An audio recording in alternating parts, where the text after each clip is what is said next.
I love where UW sits right now within their program, because you can tell every time they play, the moment, the stage, the pressure around being undefeated, I don't think like it's getting to them. What isn't known around the country is when they had their game against Arizona State, had their game against Stanford, where they didn't look great. You can't argue that. They were rotating members of their offensive line. Against ASU, struggled against their pass rush. Michael Penix Jr. was sick for basically a week and a half heading into the Stanford game.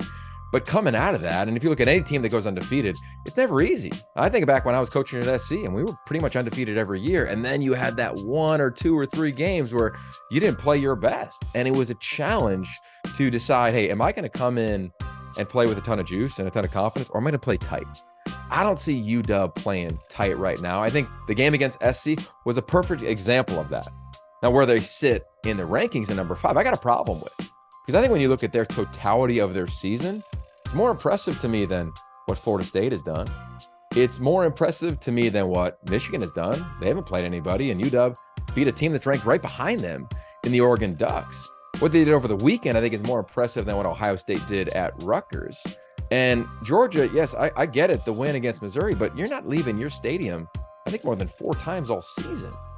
And you had a nice win over Auburn, but like you start comping all these wins, and Cal played UW and Cal played Auburn. Like, I just think if you really start nuancing it, you can make a legitimate founded case that's grounded and say, yeah, you know what? I think UW should be sitting in the top 4, if not in the top 3, if not in the top 2.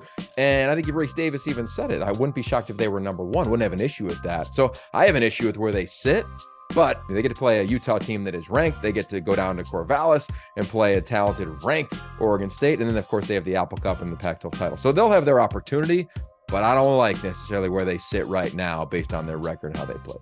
You hear the committee, or you hear people talk about the committee often say, well, undefeated teams or one-loss teams. Well, there's also a part of like, who's just playing the best? And I think if you look and study Oregon and how they play, and I get, hey, maybe they don't have all these ranked wins, but not a lot of teams do when you look at the top 4. Michigan doesn't have one, right? They haven't even played a ranked opponent. My point is that I think Oregon might be playing the best and most consistent football of the entire group. So let's look at what does championship football have to have? Well, it has to have a signal caller that's elite. You just look at the history of the playoff and teams that have gone to the title game, they've had that, right? Whether it's Tua, Trevor Lawrence, look last year with Stetson Bennett. Like, you have to have a dude. Bo Nix is that guy. You also have to be physical. Their offensive line, to me, for whatever it's worth, most improved position group in this league, maybe in the country, from week 1, week 2 to now. This team had 14 penalties against Texas Tech in week 2. They had 5 penalties on the offensive line. They haven't had 5 in the last 2 games on the offensive front. I mean, this is an impressive group up front. They run the ball well with Bucky Irvin. They've got an All-American caliber receiver in Troy Franklin. Like, they've got the tools. Then defensively, they can go play the big boys, right? That often get the benefit of the doubt. Oh, Georgia and Bama, and they have the fronts. Yes, they do. So does Oregon. And they've done it through the pipeline of recruiting there for the most part, because they got 3rd, 4th, 5th, 6th, 7th year players, and 7th year player in Popo Amavai. And then look how they've added in the portal in the back end, in the secondary. They got real guys like Kyrie Jackson can play man-to-man coverage. They got a thumper in Evan Williams at safety. When you look at this team, you do not see a lot of weaknesses. So there can be the debate of, hey, what's the resume look like of one-loss teams? And I get that. But how about how they play? Because the way Bama played against Arkansas didn't say much to me. The way Texas played against Wyoming, or in their most recent games, like, didn't look what Oregon has done as of late on tape. So they got to test this weekend in SC. SC is not going to lay down. I think SC should be a top 25 team. They're a handful of plays away from being 9-1 this season. They got drilled against Notre Dame, but played both UW and Utah extremely tight. It was a close game. So I think Oregon's got a handful. I think they should get more credit than they're probably going to get if they do put it on SC at the lines of scrimmage. And I think they have the talent and the tools to be one of the best teams because of all the answers that I gave you, especially with what wins, which is what they have up front. I don't know when we are going to stop acting surprised about where Oregon State is, because we need to just look at the reality of what this team has done. I mean, year 1 with Jonathan Smith, their point differential was like negative 250 something. This year, it's dramatically positive, and has been for the last 3 seasons, and they continue to grow. Let's just level set, though, on the Beavs. The job that Jonathan Smith and his staff, the staff that is got tremendous continuity since the day he was hired. I think they've lost less than 5 coaches on that staff at full-time positions. Not only do they recruit and identify and develop well, but they've also had to re-recruit. let's be real about the era we're in. Damian Martinez, a lot of teams in the country wish they had him in their backfield. They tried to get him last year, but he decided to stay because of what Jonathan Smith has built. And now they sit at 12th in today's college football playoff rankings this week. Here we go, second rankings of the CFP. And I just look at them and say, put even more respect on their name. When you look at how they play, you can't not give them the credit. And what's beautiful about this team is their schedule. Look, I think I'm one of the very few people that picked them to go to Las Vegas. I don't know if they will, based on how well some other teams are playing in this league, namely Oregon, but they got a shot because they're going to play the two teams that are ranked higher than them. They get UW at home. We know what Corvallis is like. And then they play the rivalry game against the Ducks. So don't be shocked if the Beavs are in Las Vegas. And more importantly, let's not be shocked anymore with where Oregon State sits in all of college football, because the job that Jonathan Smith and his program has done, and these players have done, remaining locked in, focused, physical, it's as impressive as anything I've seen in totality when you look at their team and the landscape of college football that I've ever seen. And I bet if you look back on your lens in college football, I think you tend to agree. Been saying it for a couple years now. What is Utah? You know the deal. Utah is a biker gang.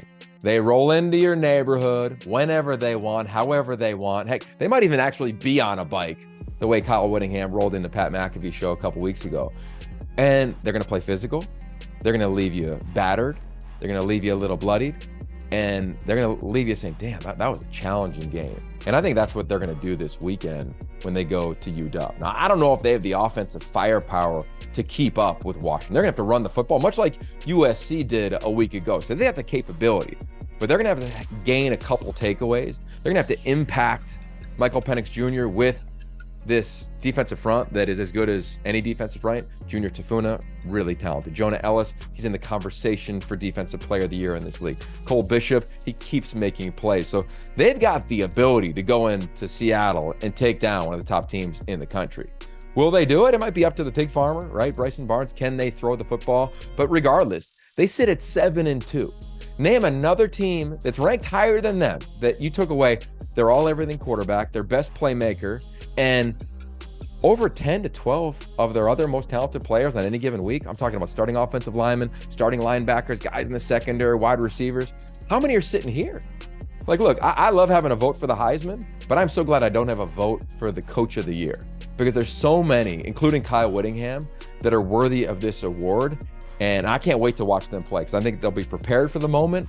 I just don't know if they have enough gas in the tank to face a team in UW that looked pretty impressive a week ago against SC. I think back to being in Boulder a long time ago, and Khalil Tate made his presence felt on Folsom Field and went on this crazy run and really captured college football. And this weekend, Arizona goes to Folsom Field to play Colorado. And now they sit in the top 25 of the CFP at number 21 for the first time in the CFP ranking since 2017.